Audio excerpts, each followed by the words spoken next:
Ukraine's war against Russia is heading into its second winter, and President Volodymyr Zelensky is warning Ukrainians to brace for more attacks on national infrastructure. This as Russian forces ramp up attacks on key cities in eastern Ukraine. For the Ukrainian people, it has been a long 21 months since this war began. A new Frontline documentary takes a look at the very beginning in the southern city of Mariupol, where Russia began its invasion. Someone once told me, wars don't start with explosions. They start with silence. Лично видим визуально. Танки зашли с надписью Z. Город Мариуполь блокирован со всех сторон. Russians have entered the city. The war has begun, and we have to tell its story. 20 days in Mariupol follows AP Ukrainian journalists trapped in the besieged city, documenting the horrors that they witnessed there. I'm joined now by Frontline's executive producer and editor-in-chief, Rainey Aronson-Rath, and the film's producer and editor, Michelle Meisner. Thank you so much for being with us, to both of you. I screened, the preview for the press over the weekend. It is just some powerful documentary work here, and leaves you haunted. Michelle, I'd love to start with you. This experience, the storylines that tie together, the connections that are being formed right as this all was happening in the very beginning is just really extraordinary. Talk to me about putting together this piece of this story that we probably will hear for years to come. Sure. So the way that Frontline became involved with this film is at the very beginning of the invasion. Rainey, who's here, was watching the footage coming in from Mstislav Chernov, who is an Associated Press journalist who is Ukrainian and has been covering this war for the past 10 years. And he knew that Mariupol was going to be a place that the siege would be, that there would be a lot of conflict. And so he went there with the team, and they covered the first days. And that's when we saw the hospital bombing. And we all remember the maternity ward, the images of the victims. And Rainey saw those images as well. And she thought, this looks like it could be a film. Frontline has a standing relationship with the Associated Press. And so she reached out to them and started discussing who made these images, who was behind the camera. And that's how we were connected with Mstislav Chernov, who's the director of the film. Rainey, talk to me about seeing these images and then putting them together in a story that folks can really understand what's happening there. Because so many of the people in this piece say, here, roll the cameras. I'm glad that you're here. Tell our story. Right. I mean, that was remarkable, right? That so many people wanted their story to be told, and yet there was a tension with the filmmaker and the reporters on the ground too. But yeah, no, we were seeing, as Michelle said, we were seeing these images. I thought there was something really extraordinary coming out of Mariupol in terms of just the composition and the way the stories were being told. The footage was really remarkable. We were all responding to it. And so that was the first idea, was maybe there was a documentary here. And Michelle was really the person I had in mind to collaborate with Mstislav Chernov, because Michelle is an amazing editor, as you can see. I mean, really, the magic happens in the edit room between the editor, producer, and the director. And that collaboration is the key to the best films that we have. And this is what happened, is Michelle and Mstislav hit it off very well and spent months together collaborating. And of course, I was involved too. But it's really about looking at what are the most seminal stories that we should be telling in a situation like this. We thought, Mariupol would have staying power. We think it does. We think it's important for it to be in the world today. And it's really documenting something. They were the only reporters on the ground. So it's really, really unique. And it's extraordinary, the kind of access they had.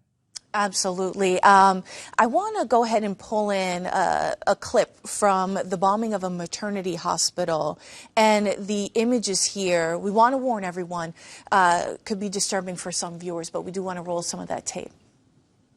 Девочки, потихоньку, выходите.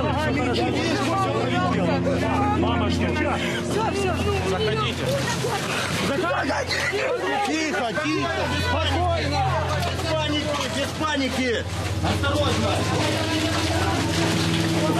Маму, дай что?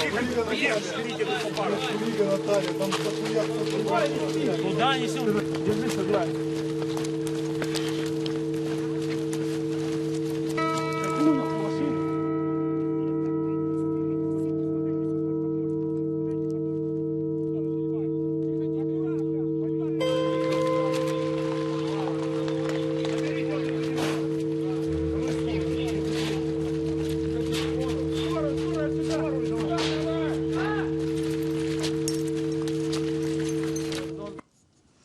Now, we also know that we follow that storyline through the documentary, and like so many chilling stories that are told here and continue to be told and happen on the ground, not just stories, but they're happening to folks, it has a sad outcome.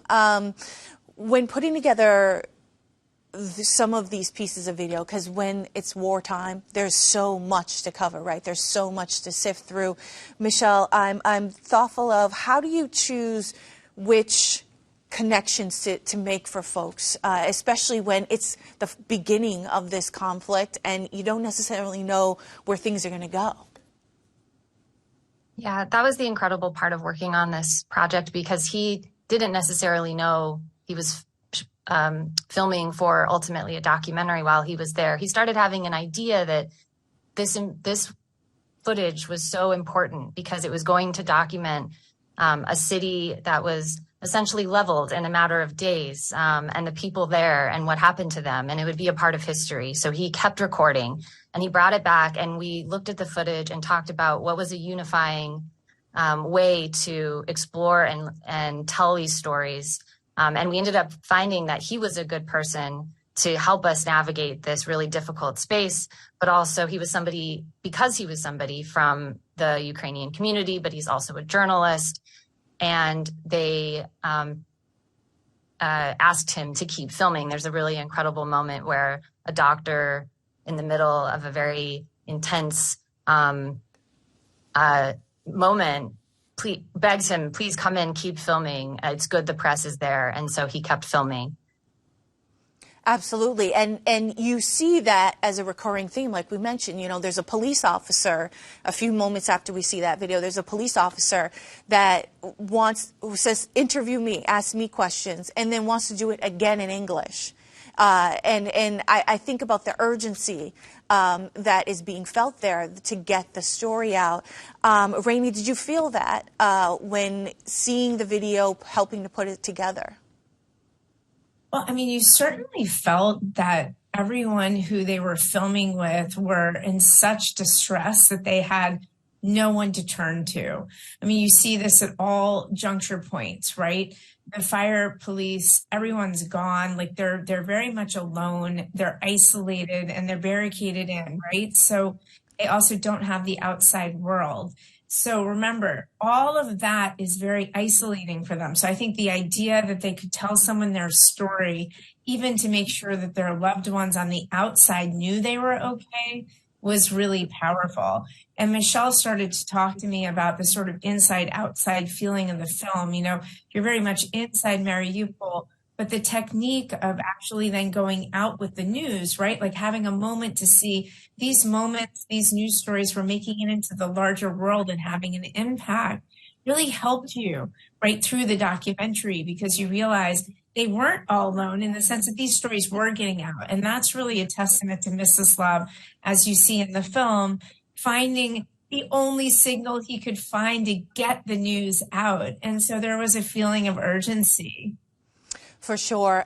We also have another piece of tape, and we're talking about that inside-outside feeling, documenting what is happening there in real time and then making sure that people hear these stories, right? This is from the AP journalists. They're seeing Russia invade. This is the first time I saw the Russian sign of war. The hospital is surrounded. Dozens of doctors, hundreds of patients, and us. Incredible account there, being on the ground as this was happening. I think and you all both have really nailed this home, is that the journalist is living this with the people that he is documenting while this is happening in real time. And, this doesn't give too much away, but we know that he has a family, and then he also reflects. And I think that that's so important, because as journalists, we don't always reflect in real time as we are doing this documenting of what's happening. So I think that's a powerful piece of this movie, wouldn't you say, Michelle? Yeah, I think Mstislav was really interested in making sure that the film was not about him, but he was also willing to be the person who we could be alongside as we were taking in these events. And he felt so committed to making sure that things that are potential war crimes were shared, not only documented and shared in the news clips that he was sending out in real time, but also that they would be a part of history. And it's a conflict that's ongoing. It's a war that's ongoing. Mariupol is a city that people still live in. It's under Russian occupation now. And so the story goes on, and those who have been displaced are living in other parts of Ukraine, all over the world.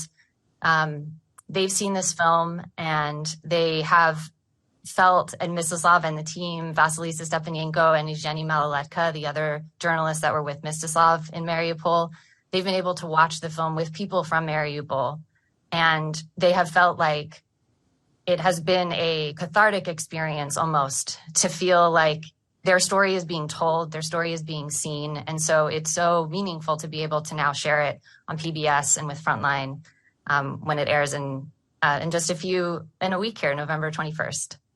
Yeah, I'm also thoughtful of this is coming out at a time where there's another conflict in Gaza, in that area there, in the area of the Gaza Strip. And some of these images look very similar to folks who are at home, and these are very different conflicts. But does it make, now that this is coming out and the timing of when it comes out, do you think that it gives the audience that boost to think more about this? Sometimes these conflicts go and come in terms of the zeitgeist of what people are thinking about, but it reminds them that this is also still happening. And Rainey, I'll ask you that. I mean, the war and conflict in Ukraine is ongoing. Yeah. What we've seen this whole year, starting at Sundance, is that audiences have been responding to this, the singularity of Mariupol as a moment. People have been really expressing gratitude that we documented it and made a documentary of it.